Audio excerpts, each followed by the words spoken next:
talking about Killing Floor 2. I feel like this is Killing Floor 1 was a game that didn't get like a lot of love in the media, but it has a really dedicated following. Passionate fan Very base. passionate fan Absolutely. base. And it was a game that I played, not religiously, but I messed around with it and I had quite a lot of fun. And so when we got access to the Killing Floor 2 beta, I was really excited. And it turns out Killing Floor 2 is very similar to Killing Floor 1, and it's a lot of fun. It is not a game that I would ever dedicate myself to, but I could imagine, on a weekend for an hour playing with friends. It's super, super, super fun. How do you feel about it? Same way. So fun. This is the kind of game that will forever be my side dish. Yeah, exactly. If that makes sense. Like I will play this game for a year or two, just consistently on the side, because there's no single player campaign to like really sink your teeth into and plow into. There's just multiplayer and hanging out with some friends online. So for those who don't know, in Killing Floor 2, it's basically a competitive online multiplayer game where you with your group of people fight off waves of Zeds. They call them Zeds, which I think is very humorous. They're not zombies, but they're very zombie-like. And depending on the difficulty you pick, you'll have to do more waves. And at the end, you fight a boss.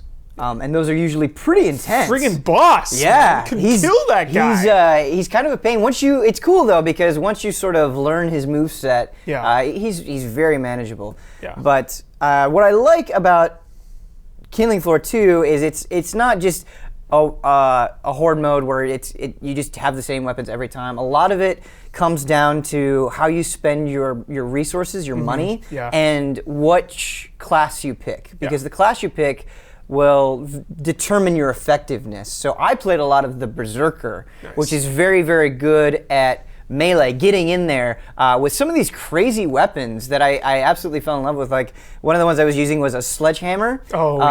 That its alternate fire it would like shoot a bullet out of it, and you would actually like reload the sledgehammer. You would jam an ammo clip up in there, and that was pretty cool. But having a good team composition is very, very important because you have the commando, which can see the really annoying stealth enemies. And if you're near the commando, you can see the stealth enemies as well. And then there's a support, which is better at healing. And so, you have everybody kind of filling their role. Love that. Like you were saying, spending your cash reminds me of Counter-Strike, but a little more fleshed out because it's not just, couple minute, like how long are Counter-Strike games? Like 5-10 minutes, sometimes? Right.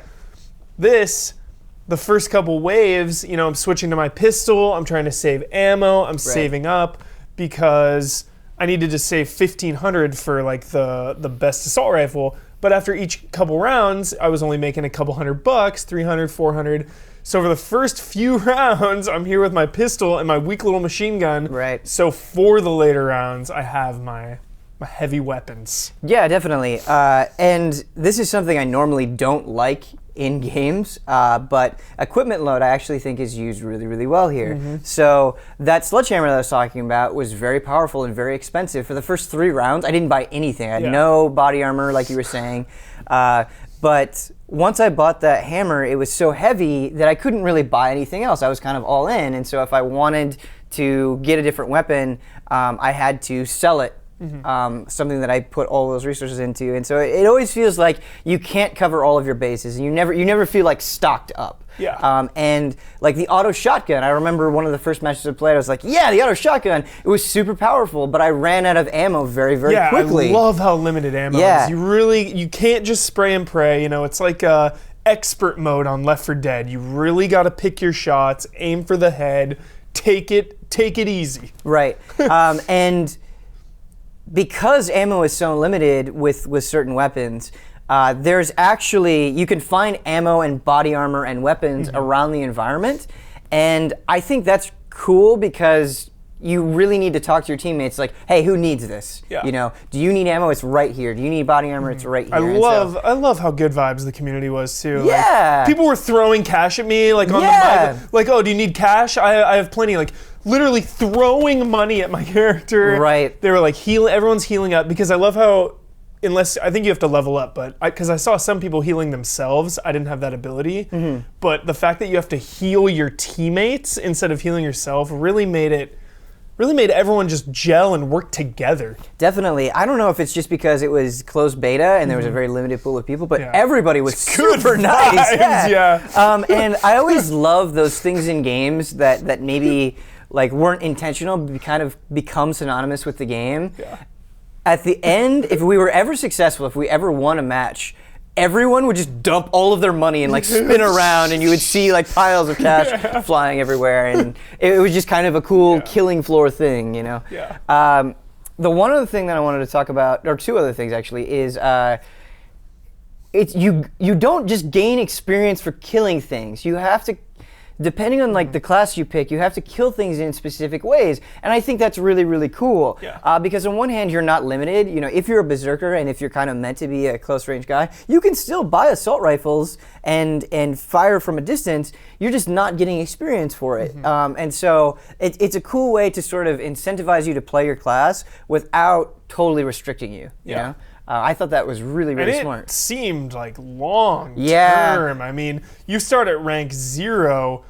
To get to rank 1 was a few hours, like over an hour for me to finally get up to rank 1 with Commando. And you don't get a lot of the cool stuff until deeper in. That was actually a problem with Killing Floor 1 that I am worried about with Killing Floor 2 because it did seem like it was taking a long time. Is Killing Floor 1 definitely became a grind where like what you were getting, it was just drip fed to you at such a slow race that you kind of didn't care about it. I really hope that that's not a problem with Killing Floor 2, and based on what we saw and how long it was taking, I'm worried that it could be. Because it's such a double-edged sword. Like, me personally, I love how long things take. Like, I love being rewarded for putting in the time and leveling up your character, but it just depends on if the reward is worth the time. Right, exactly. It depends on what they give you at the end. The one other thing I wanted to say is I like all of the different types of Zeds that are in there, and how you have to kind of approach some of them differently. Like my favorite one was like the Berserker guy with like the big gauntlets that would change color. He would enrage. If you get overconfident, that guy can kill you super quick. And just, you know, kind of the strategies that you would have to have, finding the good place in the map to fight things from. It was a fun game. And how satisfying is destroying the big fat guys with butcher knives. They just explode into pieces. The gore in this game is like Soldier of Fortune style. I mean, this game very much knows what it is, right? It's playing kind of butt rock heavy metal, and there's just gore, gallons of blood on the floor. You're shooting heads off. What I love is when you shoot a head off of a Zed, they'll just kind of wander around for a really long time. Well, the slow motion, when was this triggering? Because sometimes slow motion would trigger, I would trigger it, someone would trigger it. I feel like it's done a little bit too much, but when the slow motion triggers when somebody does something cool, like let's say you kill a lot of enemies at once, or you get like a really good headshot. I'm not exactly, the game doesn't necessarily make it super clear when it happens, but it's when you do something exceptionally good. I remember it triggers for your, so the whole team, everything goes into slow motion for everybody. And there would be times where I would feel like I was going into slow motion every 15 seconds. And it felt a little bit excessive. I'm like reloading in slow motion. Right. Like nothing's happening, no one's around, I can't do anything cool. It's just like, yep, reloading my gun. I remember throwing a grenade though, and it happened, and just body parts flying. It was so beautiful. When it works as intended, it can be pretty awesome. Lastly though, maps. Talk about the maps. I really liked the Paris map. Paris burning. Burning Paris. It's kind of like a saboteur vibe. It was huge. It felt really, really big. And it was like a playground, you know? It feels like there's these separate areas of chaos. And I appreciate how being in a specific area for a different situation really affects the fight. Like, you know, trying to lure these enemies into a choke point, or, you know, some areas had higher ground, so people were up there just sniping down. Just using the map to even the odds felt great. It felt right. Definitely. Yeah, Killing Floor 2.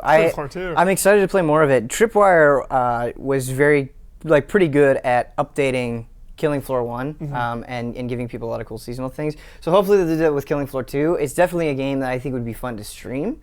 And yeah, I had fun with the beta. Absolutely. So cool. Thank you, Michael Huber. Wow, someone's reading